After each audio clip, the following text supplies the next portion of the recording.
கிறிஸ்துவில் பிரியமானவர்களே, ஆண்டவராக இயேசு கிறிஸ்துவின் நாமத்தில் உங்களை வாழ்த்துகிறேன். சங்கீதம் 119:71. நான் உபத்திரவப்பட்டது எனக்கு நல்லது, அதனால் உமது பிரமாணங்களை கற்றுக்கொள்ளுகிறேன். ஆண்டவராக இயேசு கிறிஸ்துவை விசுவாசிக்கிற ஒவ்வொருவருக்கும் உபத்திரவங்கள் நல்லது. ஆண்டவர் ஒருவரை நேசிக்கும் போது அவன் இன்னும் பரிபூர்ணப்படவுமே கர்த்தர் அவனை சிட்சிக்கிறார். அவருடைய பிள்ளைகள் மேல் அதனால் அவருடைய மகிமை கடந்து வருகிறது, பிரகாசிக்கிறது. நாம் உபத்திரவங்களின் பாதையின் வழியாக செல்லும்போது தேவனால் நாம் சீர்படுத்தப்படுகிறோம்.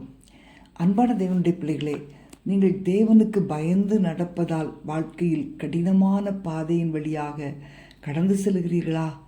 காரியங்களெல்லாம் உங்கள் எதிர்பார்ப்புக்கு விரோதமாக நடக்கிறதா?